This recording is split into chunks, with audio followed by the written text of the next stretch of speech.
Boa tarde a todos que nos assistem. Boa tarde, governador Romeu Zema. Em nome do LIDE, agradecemos sua participação.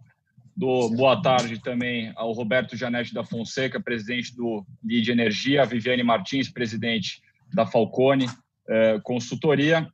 Meu nome é João Doria Neto e vamos dar início a mais um LIDE Live do grupo de líderes empresariais, hoje com a participação do governador do estado de Minas Gerais, Romeu Zema, que falará sobre o tema cenário atual nos estados, no caso no estado de Minas Gerais, e medidas em defesa à vida e à economia.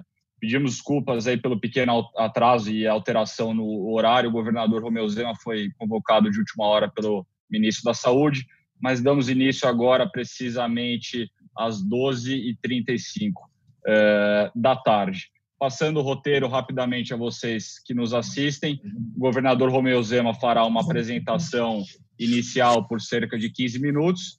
Em seguida, passamos para as perguntas dos debatedores aqui presentes, novamente a Viviane Martins e o Roberto Janete. E, na sequência, abriremos as perguntas a vocês que nos assistem nessa live. Eu peço que participem, interajam. Este é um encontro feito para vocês, promovido pelo LIDE, mas feito para vocês que nos assistem. Então, mandem suas perguntas pelo chat, na caixa de diálogo embaixo do player, por favor, mencionando seu nome e empresa, para que a gente possa direcionar ao governador Romeu Zema. Então, dando prosseguimento, eu passo a palavra ao Roberto Janete para fazer suas boas-vindas. Peço ao Roberto que depois passe a palavra para mim para darmos início com o governador. Roberto, por favor. Muito bem. Muito bom dia, muito boa tarde a todos.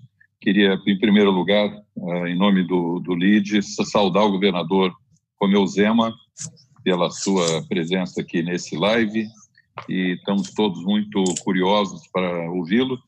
Mas antes, governador, eu queria permitir, em nome do LIDE, meu pessoal, transmitir os pêsames pelo falecimento do pai do seu secretário de Planejamento, Otto Levi. Tomamos conhecimento essa manhã. Uma pena que isso tenha acontecido, mais uma pessoa de bem que se vai, e queremos transmitir a ele, por favor, os nossos votos de pêsames pela perda de seu pai. Eu, como mineiro de Belo Horizonte, de várias gerações, governador, acho que meu avô, tataravô, bisavô, tudo mineiro. Eu estou aqui em São Paulo há muitos anos, mas nunca deixei de ser, como eu digo, um embaixador, se posso me qualificar como tanto, de Minas Gerais em São Paulo. E eu vejo Minas Gerais sempre com muita atenção e, portanto, é um prazer estar aqui hoje para ouvi-lo. E como o estado de Minas é o segundo estado mais populoso do Brasil, tem uma economia pujante, diversificada na indústria, no agronegócio, nos serviços, no comércio, mineração, e também um estado que tem uma situação heterogênea também muito grande, muito acentuada. É um estado que tem várias regiões distintas, como o Triângulo, Sul Mineiro, a Zona da Mata, a Zona Norte de Montes Claros, o lado Oeste, já voltado para Brasília. Então, é um estado que a gente diz que tem um centro forte, que é Belo Horizonte e a Zona do Ferro, do Ouro, e as outras regiões que olham para dentro e para fora, né? Olham para os dois lados. E, certamente, portanto, é um estado que tem uma característica de ser uma espécie de síntese do Brasil, como eu digo também.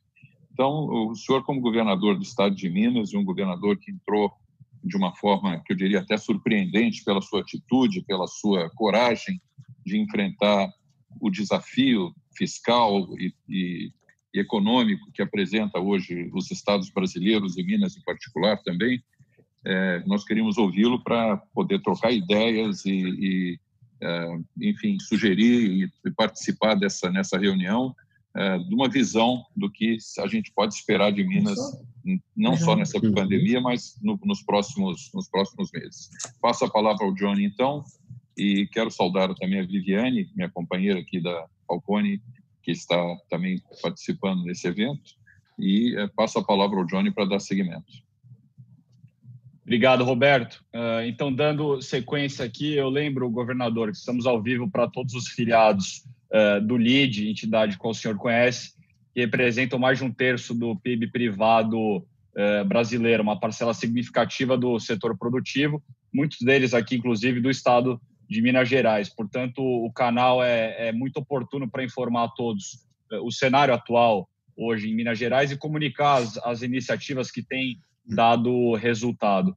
Então, com a palavra e sem mais delongas, passo a palavra ao senhor governador do estado de Minas Gerais, Romeu Zema, bem-vindo. Boa tarde, João. Boa tarde, Roberto. Boa tarde, Viviane e todos que estão conosco aqui. Primeiro, agradeço a oportunidade de estar participando. Vocês estão me escutando bem? Escutamos bem. Bom, eu queria salientar para aqueles que não me conhecem, eu sempre trabalhei na iniciativa privada, nunca havia tido nenhuma participação política. Zero, nunca havia trabalhado em nenhum cargo no setor público e o meu contato com o setor público se resumia a pagar impostos e atender fiscais, sempre foi isso. E tive uma mudança abrupta de vida aos 53 anos, quando fui convidado pelo Partido Novo. E fui assumir esse desafio muito mais com o intuito de levantar essa bandeira do Partido Novo, na qual eu acredito, do que propriamente com a intenção de ser eleito. Porque uma pessoa que não era nem um pouco conhecida, que não tinha nenhuma bagagem política, que estava num partido minúsculo, sem recursos, que não usa fundo eleitoral, disputando com nomes tradicionais da política, a chance era quase que nula mesmo. Mas a vida é cheia de surpresas e acabei sendo eleito com uma margem muito favorável de votos, o que, na minha opinião, demonstra claramente como o mineiro e, de certa maneira, o brasileiro, como disse o Roberto, Minas é uma síntese do Brasil, querem mudanças, como o nosso antigo sistema político faliu moralmente, financeiramente, e vai ser necessário uma reinvenção do mesmo. Parece até que não é uma questão só de Brasil, é uma questão mundial. Da democracia parece que está pouco representativa. Ela deixou de representar boa parte da população que sente uma frustração muito grande, que está sempre descontente, sempre insatisfeita. Mas estou vendo que o desafio é muito grande. Assumir um Estado falido, já me falaram como fui deixar a minha zona de conforto para estar aqui à frente de uma situação quase que de calamidade pública. Mas completado 14 meses de governo, amanhã, coincidentemente, 14 não, me desculpe, 16, é 1 ano e 4 meses. Eu posso dizer que nós conseguimos avanços expressivos em Minas, conseguimos tornar a máquina pública, pelo menos aquela do Poder Executivo, muito mais racional. Reduzimos aqui em Minas de 21 para 12 secretarias, reduzimos dentro de toda a estrutura do Executivo e empresas do Estado ligadas diretamente mais de 55 mil cargos, o que por si só já dá uma economia expressiva, mas estamos longe de termos resolvido a questão principal, que é uma questão estrutural. Minas Gerais, da mesma forma que alguns outros estados, eu posso dizer hoje, sempre atribuiu os seus problemas e as suas desgraças a Brasília. Parece que no setor público esse tipo de postura é muito comum. O problema não é com a conta do Estado, o problema é com Brasília, que centraliza a arrecadação, que não faz os repasses necessários, é uma terceirização dos problemas, isso eu vejo claramente. E, como eu disse, aquilo que está ao meu alcance está sendo feito, mas muito depende de reformas estruturais, que somente agora nós estaremos encaminhando à Assembleia. Poderíamos até ter encaminhado antes, já fui questionado por isso, que é a reforma da Previdência, que vários estados já fizeram, a reforma administrativa, que é extremamente importante, Isto, por si só, não vai corrigir 100% dos problemas, mas sem isso nós vamos ter aqui, como já tivemos no passado, um Estado ingovernável. Em Minas, nós tivemos algumas situações que nenhum Estado teve esse tipo de ocorrência, como o Estado se apropriar de recursos dos municípios.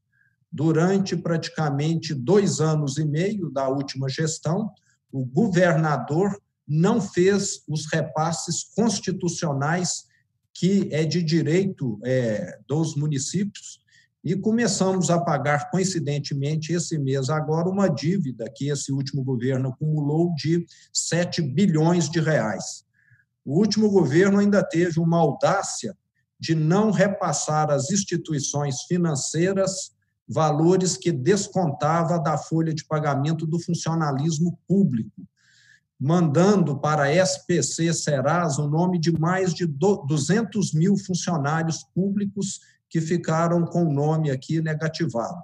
Só nessa rúbrica aí nós tivemos de pagar quase 600 milhões de reais atrasado para diversas situações financeiras.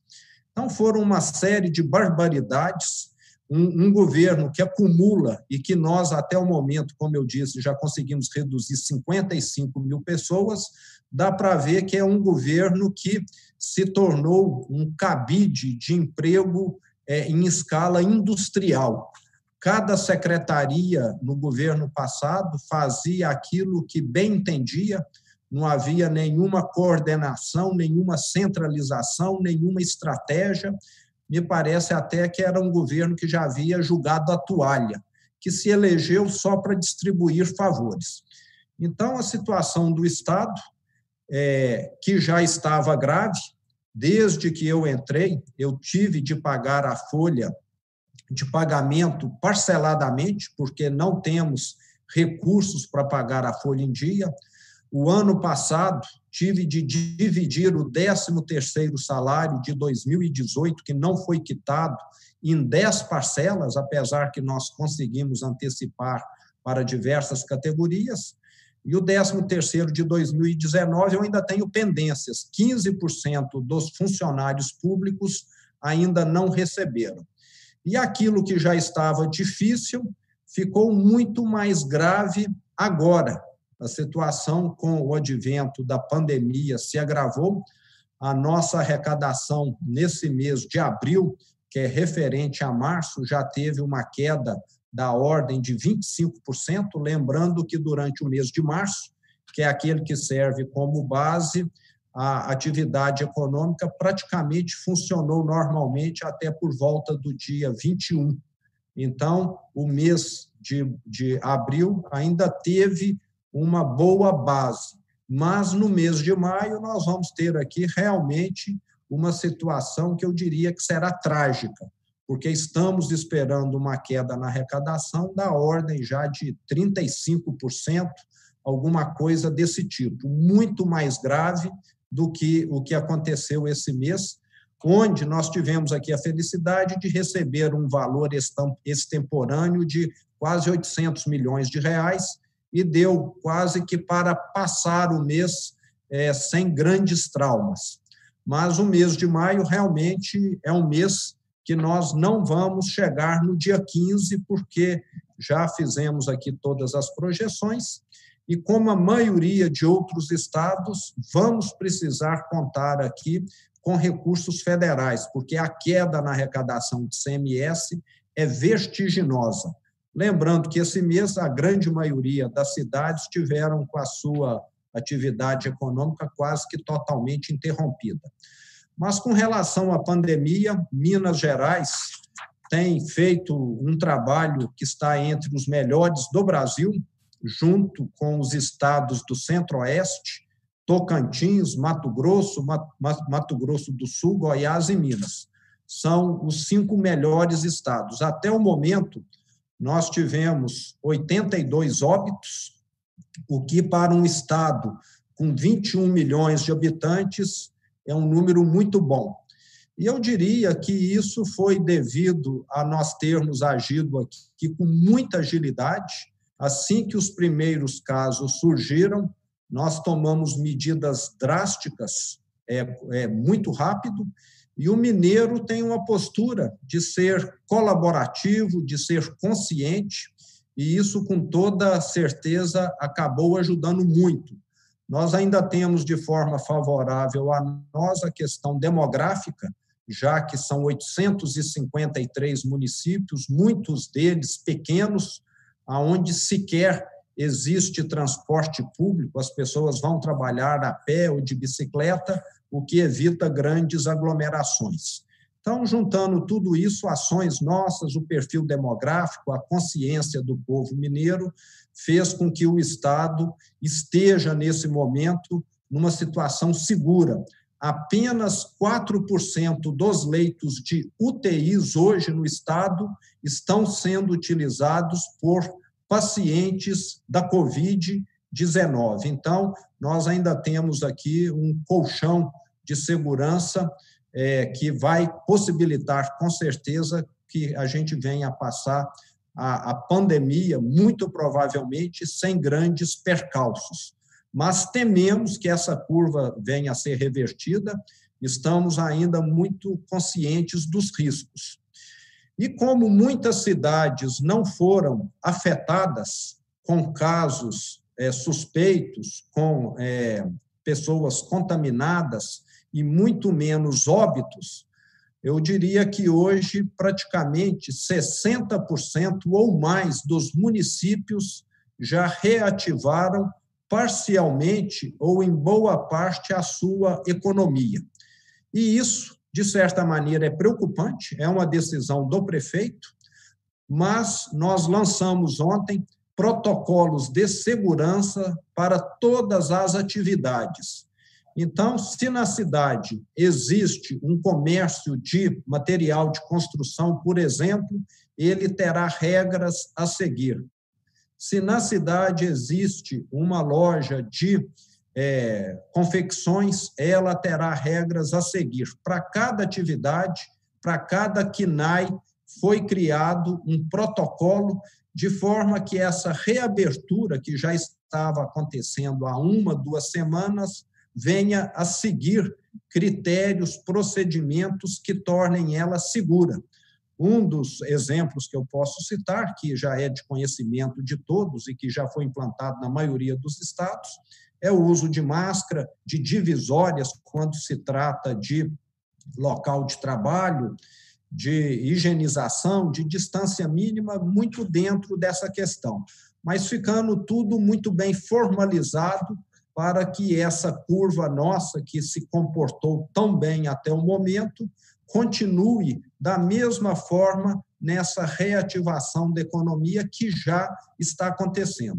E vale lembrar que essa reativação, nós estamos considerando o Estado em diferentes regiões, aquelas regiões que são mais endêmicas, como aqui a região metropolitana, com certeza terão um tratamento muito mais cauteloso do que nas regiões que estão quase que isentas de casos e de óbitos, e também estamos considerando, dentro desse contexto, a quantidade de leitos de UTIs disponíveis.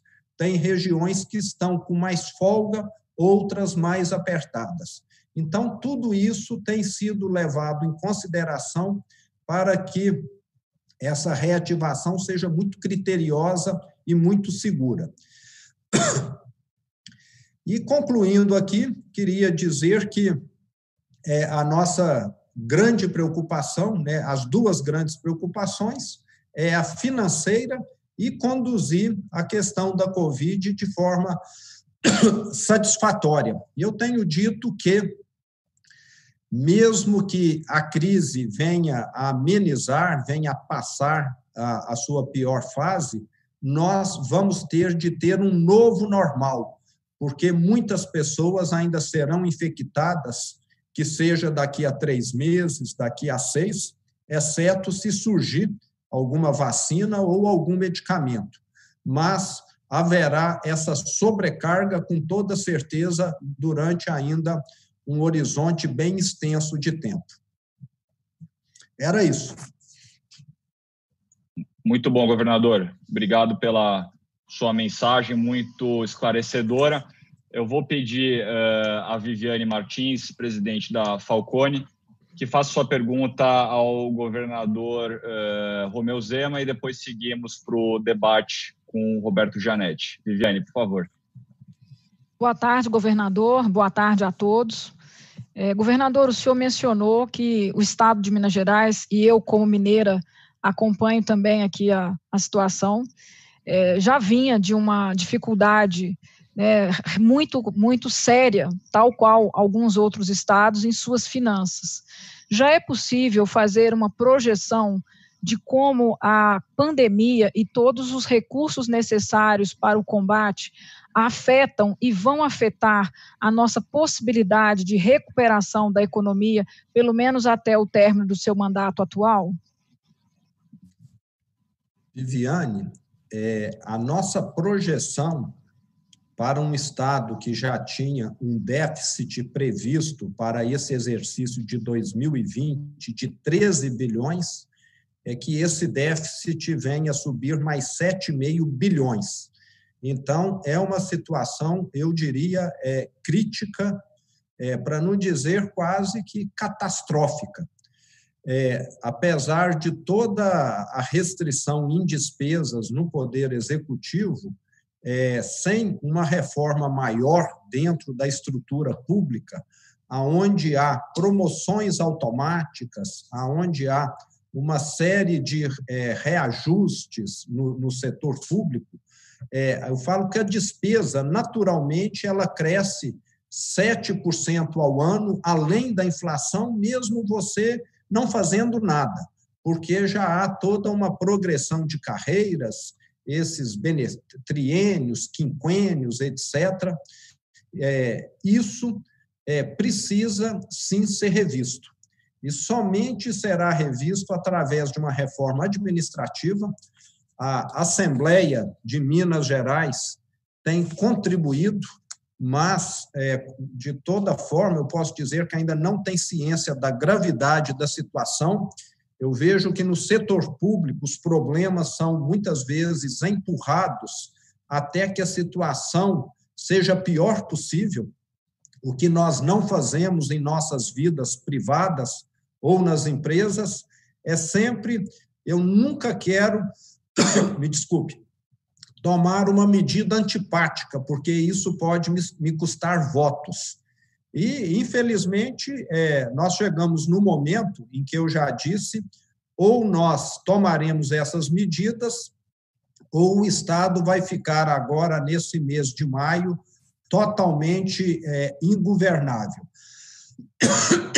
Me desculpe, que eu estou com a garganta meio irritada. Mas eu vejo que a ajuda federal será necessária, e em Minas Gerais eu posso dizer que nós tivemos aqui alguma sorte, nós conseguimos já adquirir um número expressivo de respiradores, lembrando que a entrega ainda será feita nos próximos meses, devido depósitos judiciais de indenização devida, principalmente pela Vale, pela Samarco, que estavam bloqueadas pela Justiça e que, nesse momento, foram liberados única e exclusivamente para equipar a saúde. Então, nós estamos conseguindo ampliar o número de leitos, comprar equipamentos com recursos extra-orçamentários. Como nós sempre tivemos aqui um relacionamento muito próximo com o Tribunal de Justiça, com o Ministério Público, acabou que ficou visto que esses recursos que um dia seriam absorvidos pelo Estado, nesse momento de urgência, fariam todo sentido, porque estariam salvando vidas numa situação em que o Estado não teria como estar tendo esse gasto extra. Então, eu diria que tivemos essas coincidências felizes, mas eu tenho visto aqui que o Estado, da forma que está, ele vai ter uma dificuldade muito, muito grande a partir de maio agora, inclusive em estar pagando o funcionalismo público. O funcionalismo já vinha recebendo de forma parcelada, uma parte dia 10, uma parte dia 25. Esse mês de abril já piorou, nós pagamos praticamente no último dia útil do mês. E no mês de maio a situação está muito pior. Então, é algo que realmente me deixa sem dormir à noite, porque é muito grave você não saber como pagar os compromissos. E lembrando que tudo que era possível suspender de despesas, nós já suspendemos. Eu recebo aqui diariamente filmes nas minhas redes sociais de mineiros mostrando estradas intransitáveis, porque não estão recebendo a manutenção adequada. Isso porque nós já suspendemos qualquer tipo de gastos que não seja aquele para manter a folha de pagamento.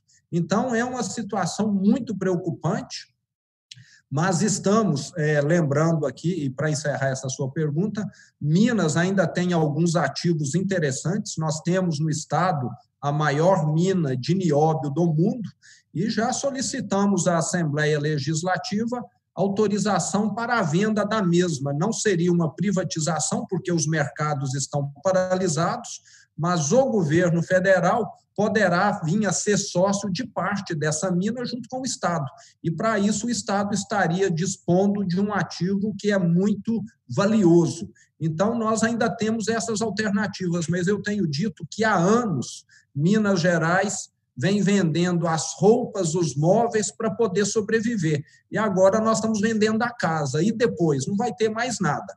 Então, é necessário, sim, nós termos aqui reformas estruturais. O Estado não pode continuar gastando mais do que arrecada, como fez nos últimos 10, 20 anos. Obrigado, governador. Roberto, eu tenho algumas perguntas aqui em relação à retomada econômica. Eu não sei se você tem alguma pergunta sobre as finanças do Estado, alguma coisa que você queira... Tenho. É exatamente então disso que eu ia perguntar também. Talvez você queira até atrelar depois as outras perguntas junto com o que eu vou fazer. Governador, uma coisa que a gente percebe que ficou bastante agravado agora nesse período da crise do coronavírus é a questão da dívida pública dos estados com a União, que é de um valor significativo para pelo menos 4 ou 5 estados, entre eles Minas Gerais. E o serviço dessa dívida, pelas décadas passadas, foi altíssimo. Chegou, acho que a 14% ao ano, 15% ao ano sobre o estoque. Me faz lembrar um pouco a situação do Brasil na década de 80, que nós não tínhamos como pagar a nossa dívida externa. E aí surgiu não mais a hipótese ou alternativa de rescalonamento da dívida, mas sim de reestruturação da dívida, com um corte do valor sobre o estoque. Eu acho que deveria haver um movimento no Fórum dos Governadores, né? Quero fazer essa pergunta, o senhor concorda com isso? Para que se fizesse um projeto consensual com o governo federal de retomada do pagamento daqui a um ano, ou sei lá quanto tempo, mas não mais sobre aquele estoque que se avolumou de forma absurda nos últimos anos, mas sobre um estoque negociado, como foi o caso do Plano Breit, que deu ao Brasil, na época, o senhor deve lembrar, um corte de 30% sobre o valor do estoque, juros mais baixos e um prazo de amortização mais longo. É uma maneira de recuperar, pelo menos, uma tendência de equilíbrio fiscal. E sobre as alternativas também de curto prazo, ou pelo menos de médio prazo, eu não sei como é que a Assembleia Legislativa está lidando com isso, mas eu tenho certeza que, do seu ponto de vista, como integrante do Partido Novo, a privatização é um tema de primeira prioridade. E a Copasa e a CEMIG, que são também joias da coroa, estariam, na sua visão, como uma forma também de buscar um fôlego para chegar até esse momento de reestruturação da dívida pública de Minas Gerais com a União? Roberto, essa questão da dívida com a União que você mencionou realmente procede, mas, no caso de Minas, infelizmente, há mais de 2 anos e meio, o Estado, infelizmente, por um lado, tem uma liminar e já não vinha pagando nem o principal, nem o serviço dessa dívida. Então, nós sobrevivemos até aqui, e muito mal, diga-se de passagem, exatamente porque já tínhamos conseguido liminar para suspender o pagamento da dívida. Os outros estados conseguiram isso agora com a questão do coronavírus, foi suspenso para todos os estados, mas Minas Gerais, me parece que Rio Grande do Sul, o Rio de Janeiro, por estar no regime de recuperação fiscal, já estavam tendo essa benesse de não pagar a sua dívida com a União.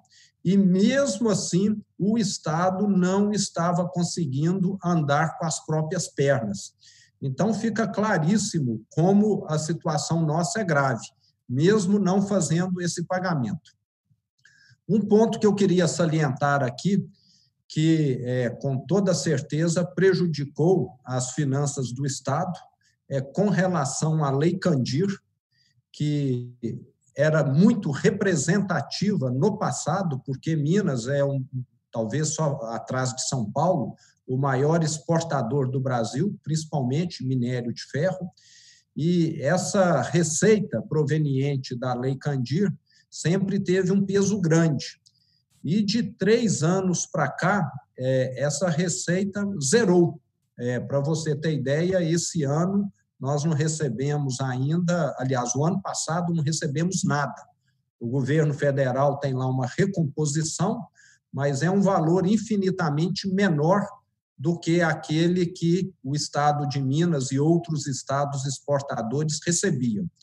E quando você exporta, o certo é que não se exporte impostos.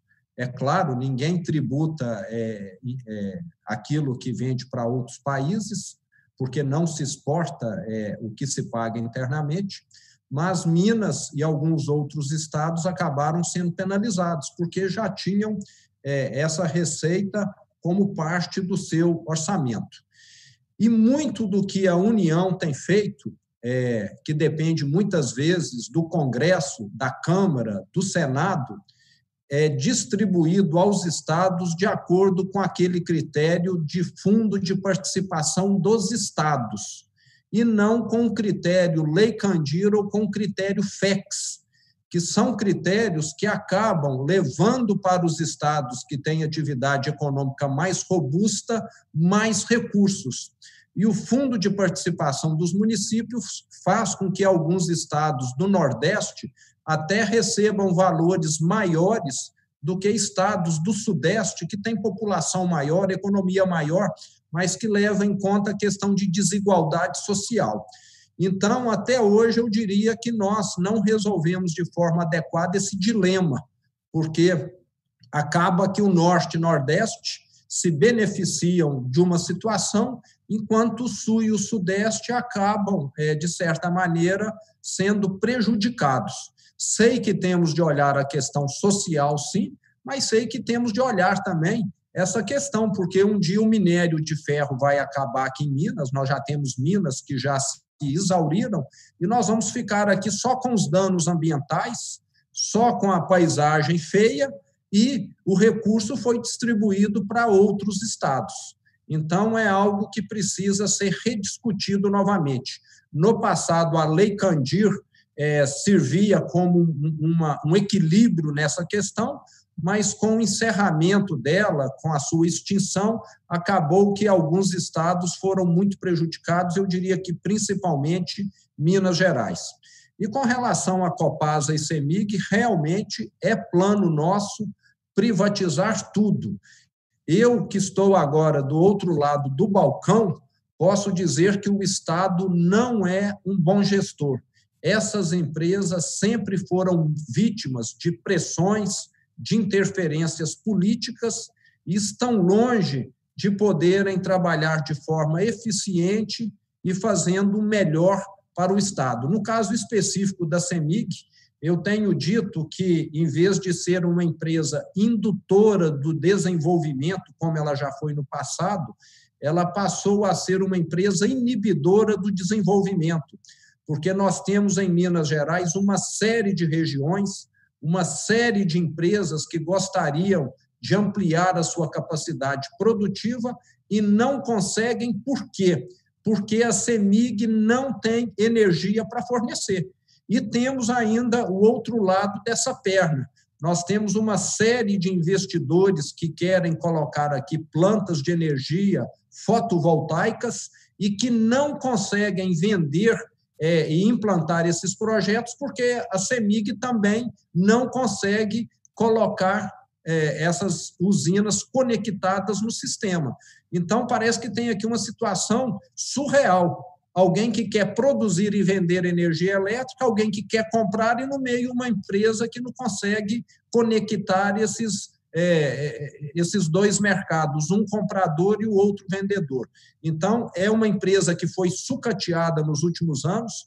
Com essa situação financeira do Estado, ela foi exaurida, distribuindo muito mais dividendos do que deveria, já que o Estado controla e tem esse poder de determinar, e muitas vezes até pagando antecipadamente tributos, o que, de certa maneira, ainda a lesionou mais ainda.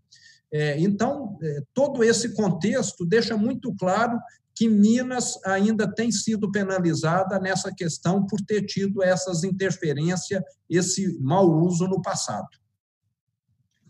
Obrigado, governador. Viviane, Roberto, não sei se vocês têm algum complemento. Viviane, você quer complementar alguma coisa na fala do governador? Se não, seguimos. Não, seguimos, João. Eu até gostaria de fazer uma outra pergunta, mas é um tema diferente, então acho que a gente segue aqui o fluxo. Tá, eu vou fazer algumas perguntas que têm chegado aqui e depois eu já passo para você, então, Viviane. Governador, como esperado, muitas dúvidas aqui em relação à retomada e o plano de retomada econômica em Minas Gerais. Como o senhor disse, acho que, graças a Deus, o cenário aí não é tão grave como os outros estados, com uma baixa incidência e pouco estresse dos leitos de UTI e poucos casos e óbitos. Então, talvez o caso de Minas Gerais seja um caso diferente do que vai acontecer em outros estados. Mas tem perguntas aqui do Carlos André Pereira, da Fonte Advogados, a Monroe Olsen, o Romeu Scanhoela, da ESCO, o Paulo Sérgio Oliveira, da VB Comunicação, que pergunta como são as medidas, quais são as medidas econômicas que o senhor tem adotado e pretende adotar para essa retomada econômica pós-pandemia e durante pandemia, e se haverá algumas flexibilizações com ICMS, impostos, quais são as medidas e o plano de Minas Gerais de retomada econômica? Eu tenho plena ciência que o setor produtivo, principalmente o micro e o pequeno empresário, foram extremamente e negativamente impactados com essa restrição econômica, com boa parte dos estabelecimentos fechados. Eu gostaria muito de ter feito muito mais do que o que nós fizemos aqui. Mas para aquelas empresas optantes do Simples, Minas Gerais, através do convênio que tem com a Receita Federal, vai estar prorrogando os pagamentos, então isso inclui muito as pequenas e médias empresas, que são a grande maioria das que fazem a opção por esse sistema, para que elas venham a pagar no mês de abril, maio e junho esses impostos com 90 dias de prazo, ou seja, vão pagar em setembro, outubro e novembro. Isso não deixa de dar um fôlego a essas empresas, que são as mais afetadas, mas, infelizmente, para aquelas do regime de débito e crédito, nós, que já não estamos conseguindo pagar a folha de pagamento e já suspendemos todos os outros compromissos, não temos condição de estarmos fazendo por uma mera questão matemática mesmo. E colocamos o nosso Banco de Desenvolvimento, o BDMG, com linhas adicionais de crédito. Até o momento já foi 1 bilhão e 100 milhões de reais, e nós vamos dobrar esse número até o final de maio, com uma integralização de capital que o banco fará, e com isso vamos estar também colocando mais linhas de crédito para o setor produtivo. Lembrando que tudo isso são para as pequenas e médias empresas, já que as grandes muitas vezes têm mais facilidade de estar recorrendo a instituições financeiras. Mas a nossa margem de manobra é muito limitada, principalmente um Estado que não tem um centavo. Então, ficamos muito restritos, mas com relação à operação, todas as licenças ambientais, todos os alvarás foram renovados automaticamente para que, nesse momento, ninguém precise fazer uso ou precise recorrer à burocracia do Estado. Então, aquilo que diz respeito realmente a simplificar a vida, nós temos feito, mas aquilo que diz respeito a envolver recursos financeiros, fica muito claro essa limitação nossa, mas eu tenho visto o governo federal se movimentar com relação ao auxílio às pessoas e às empresas também, e talvez muito mais ainda será feito dependendo do desenrolar dessa crise toda. Mas cabe, nesse caso, é bom deixar claro, ao governo federal está tomando essas ações, porque ele é que tem condições de se endividar, ele é que tem condições de fazer política monetária, etc., e não aos estados. Muito bem. Governador, tem uma pergunta aqui, antes de eu passar a Viviane ao Roberto, da Cristina Castro, da TV Globo, que diz que em Blumenau, em Santa Catarina, teve um aumento significativo de casos de Covid após a abertura do comércio. O governo de Minas Gerais não teme que o mesmo possa acontecer no estado após a flexibilização pretendida com o decreto que saiu hoje? E o incremento que a cidade de Betim, uma grande cidade aí de Minas Gerais, havia retomado as atividades gradativamente. O município passou a flexibilizar o funcionamento do comércio a partir de quarta-feira, se não me engano, mas ontem a prefeitura publicou um novo decreto voltando atrás de algumas flexibilizações. Então, como o senhor avalia essa posição de Betim e esse comentário da Cristina Castro, da TV Globo, do que pode acontecer com a flexibilização? Cristina, o que ocorreu em Minas Gerais, vamos deixar aqui bem claro, já temos talvez 2 para 3 semanas, que dezenas e agora centenas de municípios, principalmente nos últimos 10 dias, fizeram a liberação parcial do comércio, das atividades produtivas. Desde o início, a minha postura como governador de um estado que tem 853 municípios, o maior deles, Belo Horizonte, com 2 milhões de habitantes. O menor deles, Serra da Saudade, que não tem nem 900 habitantes, foi dar essa autonomia aos prefeitos.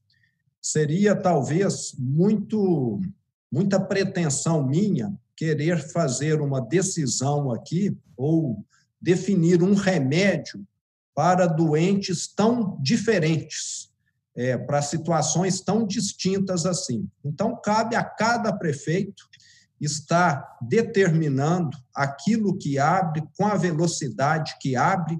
O que nós fizemos aqui ontem foi dar segurança a esse processo. Tem de ficar muito claro, esse processo já existe, talvez há 30 dias praticamente. Nós fechamos aqui a atividade do comércio por volta do dia 21, 22 de março, e eu sei que desde o início de abril, alguns prefeitos que falaram, a minha cidade não tem um suspeito, não tem um óbito, é só pessoal da zona rural, aqui não chega, não sai ninguém. Vamos lembrar que nós temos aqui um grande sertão em Minas, e eu não vou tolher a minha população da sua atividade.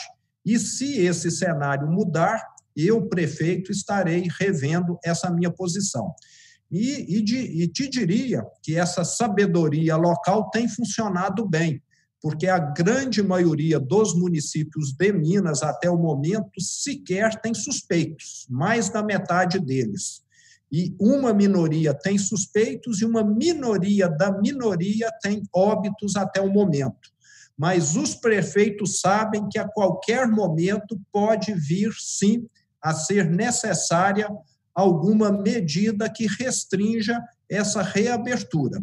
E, como eu disse, essa reabertura agora tem protocolo. Ele sabe que, mesmo que a cidade dele não tenha tido um caso e nenhum óbito, o comércio local vai ter de estar submetido a esses protocolos que o governo estadual fez.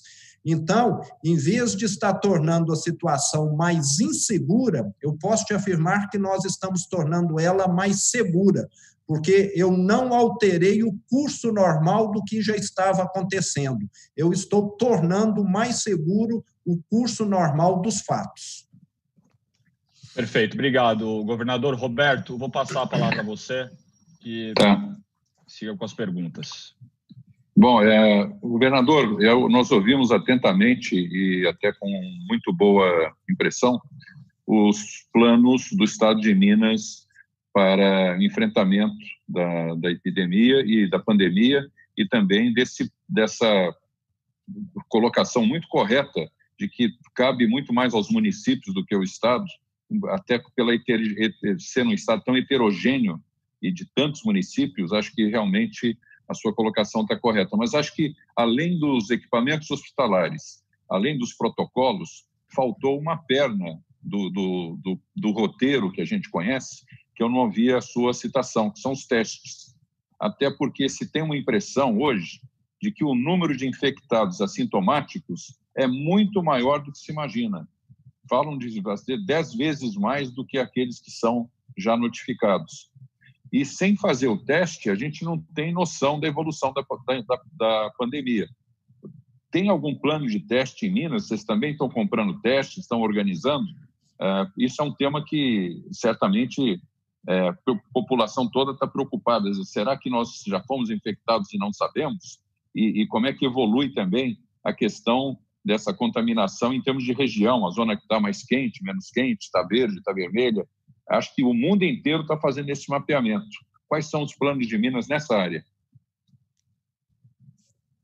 Roberto, desde o início, realmente foi uma grande preocupação nossa estarmos ampliando o número de testes. Tanto é que, inicialmente, a nossa capacidade não chegava a 300 testes diários e hoje, caso algum esforço seja feito, a gente chega a 1.800. A demanda hoje está sendo atendida adequadamente e, conversando sobre esse tema com técnicos, com pessoas da área da saúde aqui da nossa respectiva secretaria, eles me disseram, e aí eu estou passando a informação, que mesmo aqueles países desenvolvidos, vamos deixar claro, que fizeram uso massivo dos testes, não conseguiram sequer a testar 2%, 3% da população, porque nós estamos falando de milhões de pessoas e, consequentemente, milhões de testes. E que, muitas vezes, tem-se uma dificuldade para operacionalizar esse rastreamento. Mas eu te diria que, apesar de nós não estarmos procedendo dessa maneira, nós temos rastreado, sim, todos os casos, os óbitos no Estado. Eu recebo aqui diariamente um mapa do Estado com cores diferentes, aonde surgiram casos, aonde aconteceram óbitos, de forma que, mesmo não estando com esse teste em massa, como às vezes seria o recomendável, nós temos, dentro dessa nossa limitação, feito os testes. E, muitas vezes, o que nós temos observado, posso te afirmar aqui que, em mais de 90% dos testes efetuados com suspeitos, atesta-se que a pessoa não estava infectada. Então, realmente, temos visto um número muito grande, eu não sei se tem relação com vírus, de doenças pulmonares, respiratórias, num número muito maior, mas fazemos o teste e não acusa a Covid. Então, te diria que o teste tem sido um auxiliar, sim, mas até por essa restrição orçamentária nossa, não conseguimos fazer ele de forma tão disseminada assim.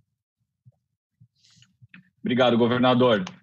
Só uma rápida interrupção aqui. O Furlan está conosco agora, conseguiu entrar.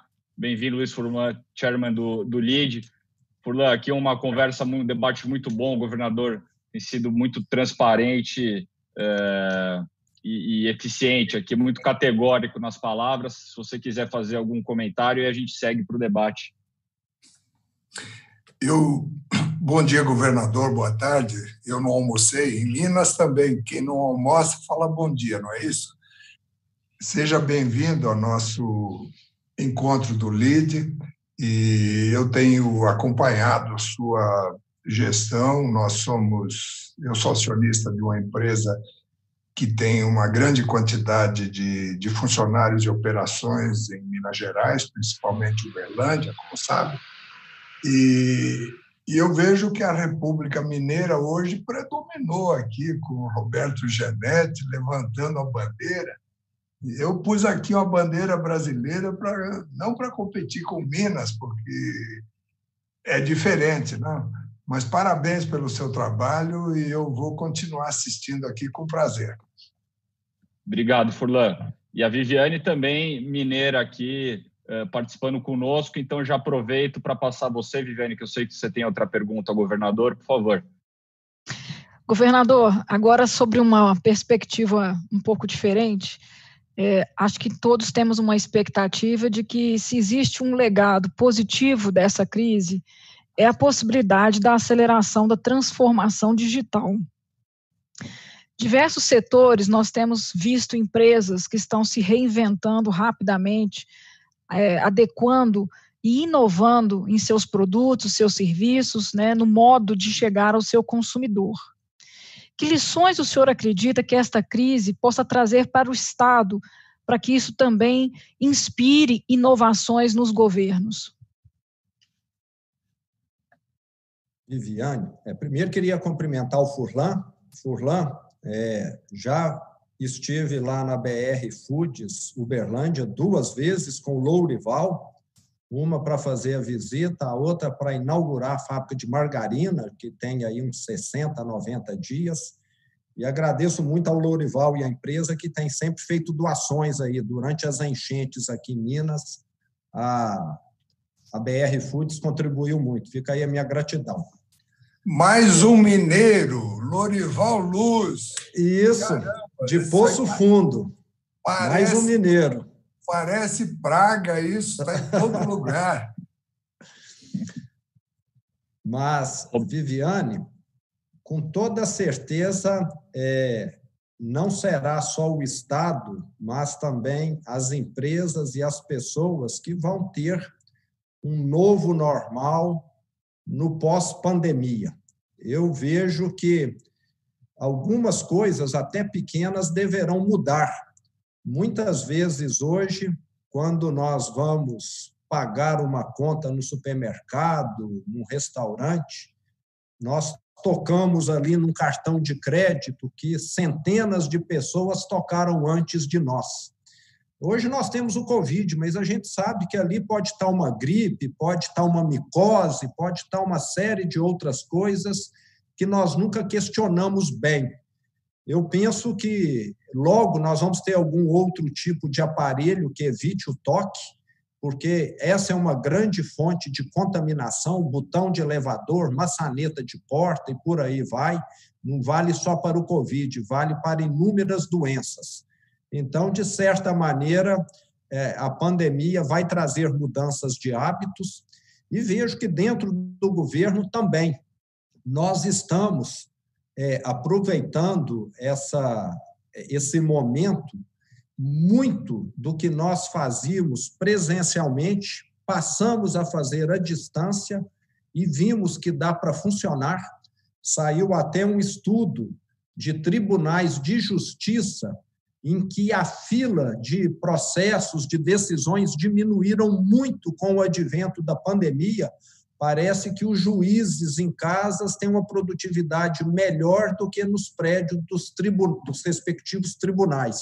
Isso eu li, não sei o motivo, qual é, mas seria algo, vamos dizer, extremamente produtivo. A pessoa não precisa sair de casa e ainda está produzindo mais do que saísse. Além disso, eu tenho visto uma série de mudanças comportamentais. Essa questão de estarmos sempre tocando, cumprimentando os outros, também não deixa de ser uma fonte de transmissão para outras doenças. O brasileiro sempre foi muito caloroso, talvez a gente tenha até repercussão no carnaval, que é uma festa que as pessoas vêm e se encostam muito. Eu vejo que vamos ter, e na minha opinião é meio que imprevisível ainda, muitas mudanças, sim. O comércio eletrônico vai sair fortalecido, porque evita das pessoas estarem se deslocando, estarem saindo de casa, é inegável. E esse atendimento virtual, o governo já tem feito uso. Nós tínhamos aqui de reunir o Comitê do Meio Ambiente para tomar uma série de reuniões, tinha dificuldade, porque tem pessoas do interior, etc., e passou a ficar muito mais ágil digitalmente. E antes muitas pessoas falavam que não era possível. O senador Anastasia, que presidiu algumas reuniões do Senado, enquanto o Alcolumbre estava sem condições, nunca haviam feito uma reunião no Senado à distância. Então, já houve mudança no setor público, sim. A Assembleia aqui de Minas e várias outras estão fazendo também sessões à distância. E, muitas vezes, alguma coisa não acontecia porque havia dificuldade com o tempo, o voo atrasou, etc. E isso agora vai deixar de ser desculpa. Nós vamos ter muito mais agilidade, com toda certeza, e talvez, ironicamente, graças à pandemia. Obrigado, governador. Só uma rápida informação, já temos mais de 250 empresários nos acompanhando aqui. Qual é o reforço? Mande suas perguntas. Estamos recebendo bastante pergunta aqui, mas continue mandando, que ainda temos 30 minutinhos aí de debate para direcionar. Então, com isso dito, passo de volta a você, Roberto, para fazer algumas considerações e perguntas. Tá.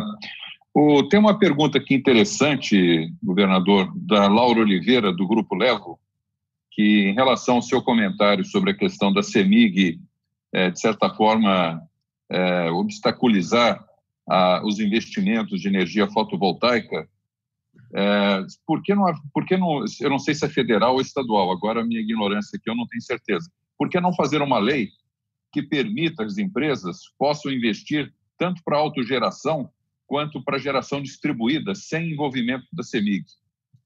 Seria possível? Acho que talvez a autogeração, tem tantas empresas eletrointensivas em Minas, produtoras de alumínio, produtoras de ferro-ligas, enfim, celulose, que são grandes consumidoras de energia. Elas não podem ter seu próprio investimento, por exemplo, em fotovoltaica?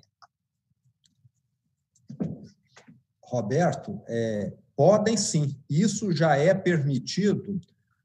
As empresas que produziam, aliás, que consomem e passaram a produzir, como várias usinas de etanol, fábricas de celulose, essas até não tiveram impedimento, porque elas já estavam conectadas no sistema. Então, a mesma linha que trazia energia também levava a energia elétrica. Isso sempre foi permitido. O problema está em algumas regiões do estado, onde o investidor vê que ali tem um grande potencial de produção de energia fotovoltaica, lembrando que o norte de Minas é um dos melhores lugares do mundo para se produzir energia fotovoltaica, e a CEMIG, nesse caso, deveria captar essa energia e pedia prazos de anos para poder conectar essas usinas. Mas nós já fizemos mudanças, nós detectamos que, no passado, algumas pessoas amigas do rei conseguiam esses alvarás, vamos dizer assim, essa licença para construir usina fotovoltaica, e, em vez de fazer o investimento, ficavam negociando o seu lugar na fila. Então, o que acontecia no passado, na gestão anterior, era proteger os amigos do rei. E agora nós já colocamos um modelo totalmente transparente. Quem tem projeto está na fila, se ele não fizer o investimento, é repassado para o seguinte. E robustecemos os investimentos em linha de transmissão para que essas áreas que têm muito potencial fiquem conectadas no sistema. Então, de certa maneira, essa pendência já está muito menos represada. Temos pendência ainda, mas já conseguimos resolver uma parte bem expressiva e, com o tempo, não queremos ter nada represado. Continua com você, Roberto. Pode tocar. Tá, vou ver mais uma pergunta aqui. Uma pergunta aqui um pouco espinhosa agora. O mineiro é bom de política, tenho certeza que você vai sair bem dessa. Como o governador avalia as últimas declarações do presidente Jair Bolsonaro sobre o enfrentamento do coronavírus? Ontem ele declarou responsabilidades pelas mortes dos governadores e dos prefeitos. É um absurdo isso, culpar os governadores e prefeitos, minha opinião. Mas eu queria ouvir a sua. Roberto, eu te diria que, quando se fala aí de pandemia, é difícil saber se tem um culpado ou não. Já tivemos pessoas levantando que até alguém poderia ter fabricado esse vírus, né, de forma proposital. Eu realmente não acredito, mas eu sei que muitas vezes, tanto eu, quanto qualquer governador, quanto qualquer pessoa que está hoje à frente de alguma entidade pública, fazemos comentários, comigo já aconteceu isso, que depois a gente chega à conclusão não é o melhor. Então, numa hora, às vezes, em que nós estamos alterados, em que nós estamos pressionados, acaba saindo algum comentário que a gente acaba se arrependendo posteriormente. E, com certeza, isso está sujeito a acontecer com qualquer um. Então, tem hora, eu sou uma pessoa bastante, como que eu diria, ponderada, eu tento olhar o contexto maior e não uma frase específica, porque senão você fica condenando as pessoas injustamente. Ele é mais diplomático que o ministro das Relações Exteriores. Mas muito mais. Parabéns, excelente resposta, muito equilibrada, né?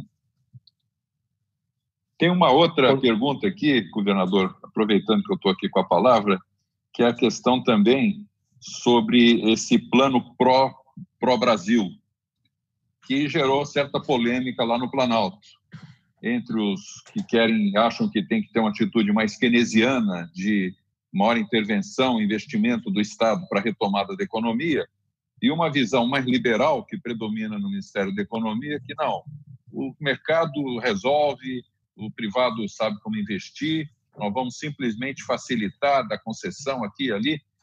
Eu sei que são duas posições nem sempre só conflitantes, mas podem ser até complementares, porque não há dúvida que o Estado pode ter um papel indutor também. Qual é a sua posição em relação ao Plano Pró-Brasil? E lembrando até, e aí eu falo com muito orgulho como mineiro, os mineiros sempre tiveram uma posição de muita ousadia, né? Para lembrar dois aqui, Juscelino Kubitschek e Israel Pinheiro, quando fizeram a Constituição de Brasília, né? Então, eu queria ouvir a sua opinião. Um plano pró-Brasil, nesse momento, dá para levantar o país, a economia de Minas, inclusive? Roberto, eu sempre fui pró-mercado. A bandeira do Partido Novo é a bandeira liberal.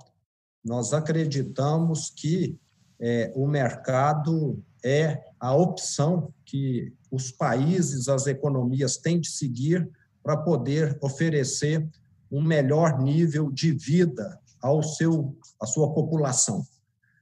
O dirigismo estatal, aonde ele prevaleceu, aonde ele foi exacerbado, já se mostrou não funciona adequadamente. Mas o Estado sempre é fundamental. Nós temos o poder de policiamento pelo Estado, o poder de atender a população mais carente via as políticas públicas. Então, eu vejo que, num momento como esse, em que a atividade econômica talvez não está só numa recessão, como até numa depressão, é necessária a mão do Estado, mas tem que ser a mão certa. Nós estamos em vias de ser votado agora no Congresso Nacional essa ajuda aos estados. Na minha opinião, os estados têm de receber ajuda, sim, porque senão eles não vão ter condição, como eu já falei, mas tem de ter contrapartida. Os estados têm de ter medida de austeridade. Não é só receber o dinheiro, é igual você dar esmola para um cachaceiro. Você vai falar, eu vou te dar esmola, mas traga a nota fiscal que você comprou arroz e feijão para sua família. E não passou no boteco e tomou todas ali e continuou tudo pior do que estava até. E no setor público, infelizmente, há abusos. Então, é necessário ter esse controle e não sou favorável ao Estado empreender. Se o governo quer gastar X bilhões de reais, que coloque essas linhas de crédito para empresas privadas. Elas vão executar essas obras de maneira mais rápida, mais eficiente e com um custo menor, com toda certeza. Então, vale a forma de fazer. No governo empresário, eu não acredito, mas no governo que evita uma depressão num momento como esse, eu assino embaixo porque é necessário. Só iniciativa privada num momento como esse seria o caos, porque nós iríamos entrar numa depressão econômica, numa quebradeira generalizada. Obrigado, governador.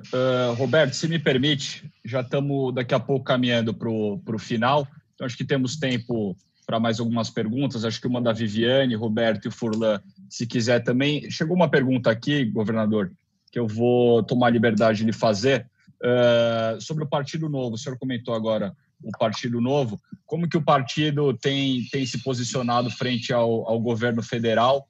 A gente viu algumas declarações do próprio João Amoedo, dizendo que erraram, de certa forma, no apoio ao presidente Bolsonaro, que reconhecem alguns erros, e também uma notícia que eu vi, se eu não me engano, ontem, especulando o próprio juiz Sérgio Moro para integrar o Partido Novo. Mas como que o senhor enxerga o partido vide o governo federal hoje? João, eu quero te pedir para eu responder essa pergunta e nós encerrarmos, que o pessoal aqui já está me cobrando aqui o almoço, que as pessoas já estão aqui me aguardando. Perfeito. Mas, com relação ao Partido Novo, eu queria mencionar o seguinte. Primeiro, eu só aceitei entrar na política por causa do Partido Novo.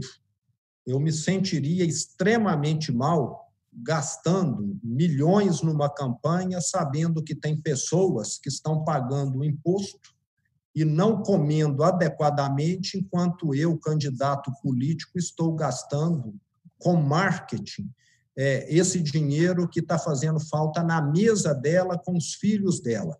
Então, o Partido Novo tem essa bandeira de não usar recursos públicos, tudo que ele recebeu do fundo eleitoral, do fundo partidário até hoje está numa conta separada, aplicado, e será devolvido assim que houver previsibilidade legal. E a cada questão do governo federal, o partido tem a sua posição, muitas vezes totalmente favorável ao governo federal, outras vezes desfavorável. Então, eu diria que depende muito do mérito daquilo que está sendo discutido. Eu não tenho participado da atividade partidária, até porque o nosso estatuto proíbe. Quem é mandatário é proibido de exercer qualquer cargo e de opinar dentro do partido. A bem da verdade, o que eu preciso, e todos nós mandatários fazemos, é prestar conta ao partido daquilo que nós estamos fazendo. É como se o partido fosse uma auditoria externa, que exige essa prestação de conta, não só de mim, como dos deputados estaduais e federais. Então, eu pouco tenho me inteirado dessas questões partidárias, mas como é um partido independente, eu te diria que, dependendo da situação, daquilo que está em mérito, ele vai ser favorável ou contrário, porque ele tem o seu posicionamento. Perfeito. Governador, então, para não tomarmos mais seu tempo e encerrar aqui a live, eu vou passar para que cada um faça a sua saudação final ou consideração final e já fazemos o encerramento dessa live. Então, eu começo com a Viviane, vou pela ordem aqui de rostos, Viviane, Roberto e, por último e mais importante, o Furlan. Governador, muito obrigada por compartilhar um pouco desse cenário, né, específico de Minas Gerais, que é esse desafio de equilibrar o cuidado da saúde e a economia, e realmente uma agenda aí de um governo digital pós-pandemia. Eu acho que pode ter um espaço interessante para uma discussão, principalmente para alguém como o senhor, que veio, né, do outro lado do balcão, como o senhor colocou, e passou por essas experiências. Então, muito obrigada por compartilhar esse momento e as experiências conosco. Eu é que agradeço, Viviane. Governador, agradeço muito sua presença, a excelência das suas respostas, meus cumprimentos pela sua coragem, pelo desafio, e espero que o senhor continue fazendo um governo tão bom quanto já começou e que nós, mineiros, mesmo aqui de São Paulo, torcemos pelo seu sucesso. Eu acho que Minas Gerais está em boas mãos, eu acho que é um estado que vai se recuperar e vai, sem dúvida, deixar um legado da sua presença no governo de Minas, vai ser lembrada como um momento que deu a virada, a recuperação que nós vamos assistir. Muito obrigado. Governador, eu sou seu admirador e, ao mesmo tempo, tendo passado pelo setor público, às vezes eu me coloco na sua posição. O abacaxi é bem mais cascudo do que o senhor tinha imaginado, não é? Espero que o senhor continue com os instrumentos adequados para descascar esse grande abacaxi, no sentido figurado. Claro, Minas não é um abacaxi, é até bem doce, mas a verdade é que essa Covid, mais as questões econômicas, elas estão colocando um desafio adicional, inesperado, mas o senhor, eu vejo que está muito bem preparado e eu sou seu torcedor para que tudo dê certo. Muito obrigado, Furlan. Agradeço muito. Obrigado, Furlan. Governador, mais uma vez, o nosso muito obrigado em nome de todo o LIDE, de novo, por sua transparência e por ceder esse tempo para falar aqui com os empresários que o assistiram. Agradecer também a Viviane Martins, presidente da Falcone, Roberto Janetti, presidente do LIDE Energia, e nosso chairman do LIDE, Luiz Furlan. Governador, mais uma vez, muito obrigado, boa sorte e uma boa tarde aí a todos vocês. Obrigado. Eu que agradeço. Boa tarde a todos, tudo de bom. Foi um prazer estar aí com vocês. Até logo, um abraço. Tchau, tchau, obrigado.